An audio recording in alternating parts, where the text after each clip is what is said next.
Our next speaker is Robert Wright. He's going to tell us something about first-class algebraic presentations with Elaborator reflection. And I guess that's something in Idris. Yep, thank you. So please, go ahead. Right, so yes, that title is a bit of a mouthful. So the idea behind the work is, suppose we're creating some sort of embedded language. There's lots of things we might need for this. We might need a parser, we might need a type checker, maybe we want to have type inference. But we've already got a perfectly good type parser, type checker, type inference in the host language. If our embedded language is similar enough to our host language, can we reuse bits of our host language to speed up development for our embedded language? So we'll be using Idris 2's Elaborator reflection, and the languages we'll be looking at are single and many sorted algebras. So to give a quick overview of what I'm going to talk about, first I'll give a little bit of motivation by talking about algebraic presentations. Then I'll talk about encoding them as an embedded language and show some of the issues that come up. Then I'll give a brief introduction to elaboration, leading on to Elaborator reflection. And then I'll put all of these together and show how we can use Elaborator reflection for ergonomic first-class algebraic presentations. So, algebraic presentations. An algebraic presentation is a mathematical object encoding the syntax of an algebra. This allows us to manipulate algebraic structures themselves, an area known as universal algebra. So, for example, in many sorted syntax, an algebraic presentation is a collection of operations along with, for each operation, a list of sorts and its result sort. The list of sorts is called the operation's arity, and it represents the sorts of the arguments to the operation, and the result sort is the sort of the fully applied operation. So here I've got an example of an algebraic presentation in many sorted syntax. For people who are familiar with graded algebras, I define a sized monoid to be a monoid graded by the additive natural numbers. For everyone else, I'll explain it directly. So a sized monoid has morally 2, but technically infinitely many operations. We've got a constant e of sort 0, and we've got infinitely many binary operations star, one for each pair of natural numbers n and m. The binary operation takes 2 arguments of arbitrary sorts, and the result sort we get just by adding together the argument sorts. So an example of a sized monoid would be something like vectors with concatenation. E will be the empty vector, and given 2 vectors of known length, concatenation adds the lengths together. So, how do we encode these in a programming language? Unfortunately, even something as simple as this term with variables x and y becomes something quite more verbose when you try to encode it as a deeply embedded language. So this work is a library in Idris 2, and all my code snippets will be in Idris 2. So let's break down this example. On the first line, we're declaring the type of sum term. We're declaring it as a term in sized monoid syntax. Term comes from the library, and the user will have defined sized monoid syntax. We've got a context with variables x and y of sorts 1 and 2 respectively, and the term as a whole has sort 3. On the second line, we start defining the term.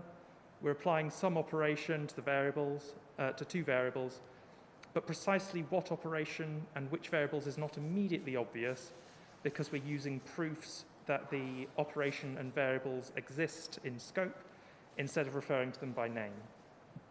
But you can take my word for it that this is exactly the same as the mathematics above. As a little teaser for what's coming later, wouldn't it be much nicer if we could write it like this instead? So the signature is pretty similar, slightly syntactic difference there, but then the actual expression as a whole is much shorter. Notably, we don't actually have to make any changes to Idris 2 for this to work. We're using metaprogramming to reinterpret fragments of Idris 2 syntax, which allows us to provide this as a library. So, To explain how this works, I first need to explain elaboration. Elaboration is a large topic, so what I'm about to tell you barely scratches the surface. Roughly speaking, we have a high-level surface syntax which leaves obvious things implicit, and a lower-level syntax where everything is explicit. Even simple examples tend to leave a lot implicit. So I've got a simple line of code here, and we can partially elaborate that to this. So in this, we've made the implicit arguments explicit, so IO here, what's the type of the argument, and doing some stuff with the interfaces. And I say that this is only partially elaborated because to fully elaborate this, we would also need to do interface resolution, give names to the interfaces, and replace the searches here with those names. So the elaborator is responsible for things like unification, interface resolution, and proof searches. So how do we actually use that? Elaborator reflection is a form of metaprogramming where a language is given access to its own elaborator. In this work, we mainly use syntax quoting and elaboration scripts. Quoting syntax gives us a code object without evaluating it. There are 3 different sorts of quote in Idris 2: expressions, declarations, and names, which are on screen now. The quotes are indicated by a backtick and different sorts of brackets. This is just raw syntax. The x and y in some expressions are not evaluated and not even bound to anything. We're not actually declaring a function in some decals. And once we've got the code object, we can do whatever we want with it. The other main thing we use is elaboration scripts, and elaboration scripts allow us to generate code at compile time. Putting these things together, we can reinterpret fragments of Idris 2 syntax, but with completely different semantics. So let's take a look at how we use the library. So here's the example from earlier of sized monoid syntax, and below that is how it looks in our library. We're declaring sized monoid syntax as a syntax nat. The syntax comes from our library, and we're using nat as our type of sorts. We've then got a quoted declaration, as you may have seen on the previous slide, but the type has changed. It's syntax nat, not list of decal. And that's because an elaboration script is reinterpreting it. Syntactically, it looks like we're declaring 2 Idris functions, but instead of types, the right-hand sides are sorts, and the elaboration script expands these to the definitions of what operations are in our many-sorted syntax. And then back to the teaser from earlier, we can now define terms in our syntax. So we've got 2 backticks here. In the type signature, we're using Idris 2 declaration syntax again. This time, we're interpreting it as a context. So our sorts are still natural numbers, because that's what we need for sized monoid syntax. And we've got a context with variable x of sort 1 and a variable y of sort 2. We then actually define the term. This time we're using Idris 2's expression syntax instead of declaration. And the elaboration script switches us into sized monoid syntax, implicitly introducing the operations e and star and the variables x and y. We reuse Idris 2's infix operation parsing. So the star here is infix and left associative because it's defined as such in the Idris 2 standard library. Following Idris 2 conventions, alphanumeric operations are prefix, while special character operations are infix, with user-definable associativity and precedence. So now that we've got terms, how do we manipulate them?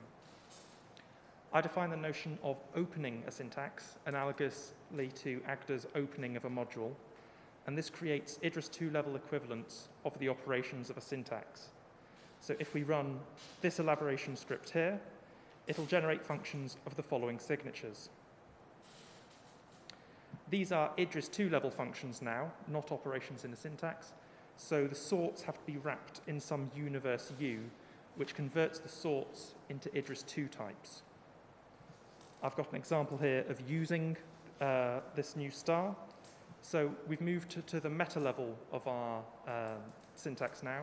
T is a term, not a variable, and star is a function in Idris2, not an operation in the syntax. As a side note, I would have preferred to do unquoting instead of opening a syntax, and so that would have looked something like this. So while the backtick takes us into the syntax, the tilde will then take us back out. But unfortunately, Elaborator reflection hard codes the assumptions that unquoting uses TTIMP, and I didn't want to dig too deeply into the internals of Elaborator reflection. So we can create and manipulate terms. How about interpreting them? We give interpretations to terms using the interp interface, which is defined in the library. On the first line here is just a standard Idris2 named interface implementation. We're defining an implementation called vectinterp of the interp interface for sized monoid syntax in a universe of vectors. I'm using a named implementation here because we're varying over the first parameter of vector instead of the last, and this confuses Idris2 a little. For the actual implementation, we're reinterpreting an Idris2 case block, so note the backtick here, and this allows us to pattern match on the operations of our syntax. The right-hand sides of the case block are then the interpretations of the operations, and these are interpreted using standard Idris2 semantics as objects of the appropriate type and sorts. So for E, we'd need to give a vector of length 0, and while for star, we're given vectors of length n and m, and we need to give back a vector of length n plus m. If we then throw in a data type for environments, we can do evaluation. So the env type and unsafe eval both come from the library, and we're defining an environment here with variables x and y of sorts 1 and 2 in the universe of vectors. The first variable is a vector of length 1, and the second is a vector of length 2, matching the sorts. The less than symbol here is SNOC list notation, as we think of contexts and environments as extending to the right, and this representation works more ergonomically with that. And then the final EG is just Idris2 function application. We're evaluating the previous term in this interpretation and environment, which gives us a vect of length 3. So we can now talk about theories for our syntax. A theory is a collection of equations between terms. Similarly to before, we're using Idris2 declaration syntax with sorts where you'd expect types to go. This theory defines 3 classes of equations: associativity and left and right identity. We parameterize over the sorts, so technically this is infinitely many equations. And then, analogously to opening a syntax, we define the notion of opening a theory. This gives us Idris2 accessors of the proofs of our theory. So if we run this elaboration script, we get the following functions. Similarly to when we were doing opening a syntax, these are Idris2 level functions now. So we need to wrap the sorts in a universe. The E and star are the ones defined by opening a syntax. And we're using heterogeneous equality here, because potentially the sorts might not line up. In associativity and right identity, the sorts are propositionally equal, but not judgmentally equal. I'm a little uncertain about the choice of using heterogeneous equality. In this example, we could have instead required a proof that the sorts are equal when we define the theory, and we'd then be able to use homogeneous equality here. There could be there's a case where there's a compelling example where we don't want the sorts to be equal, but I'm not aware of any. And then we can prove that interpretations satisfy the theory with the model interface, which again comes from the library. Similarly to interpretations, first line here, we're defining a model implementation called vect model, for sized monoid theory in the universe of vectors.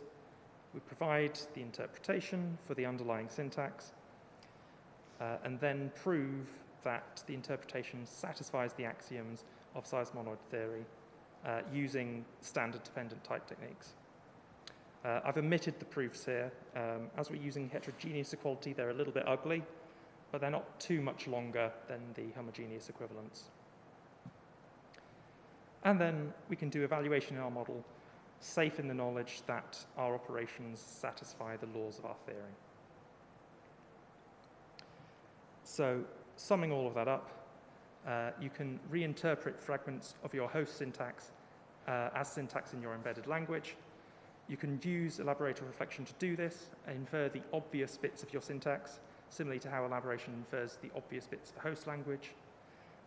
The library is available on GitHub, and for future work, I could look at second-order syntax, so binding, and this allows us to use the binding syntax of the host language without restricting us to the host language semantics. So, for example, we can use the such as HOAS. We can use the syntax, but without having to restrict ourselves to HOAS. Thank you.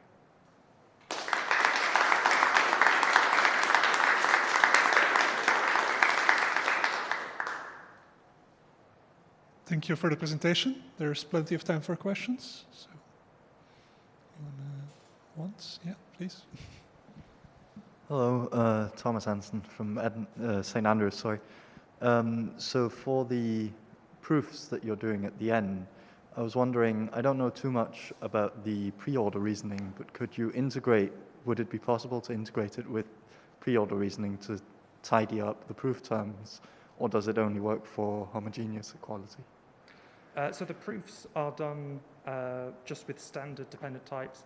So yeah, you could use the equational reasoning library and just drop it in there, and it'll all work perfectly fine. Thank you.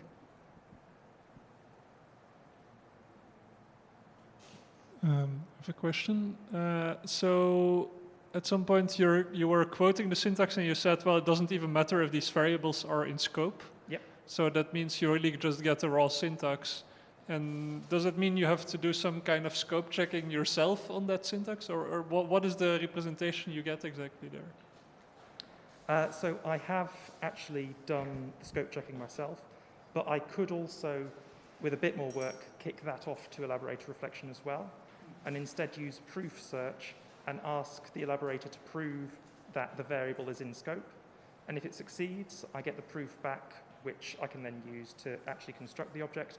And if it fails, then I know that the variable is not in scope, and that can raise a compile time error. I see. Okay. Thanks. If I write something wrong in this kind of in these quoted expressions, what kind of errors I will get? I mean, if I use wrong variables in the description of, say, the model or the theorem. Sorry, I can't quite hear you. Kind of. What type of errors would I get? I mean, does your elaboration script kind of explains what is wrong, or it kind of passes the type checker? Yeah, so errors when you're constructing terms, for example, if it's not well sorted, that will be a compile time error. In terms of the error messages, unfortunately, Idris 2 can't tell the difference between an elaboration script that failed because of an intentional failure in the script and an elaboration script that failed because it's the wrong elaboration script. So it will have the right error message there, but it will also have the error messages from every other elaboration script in scope. Thank you.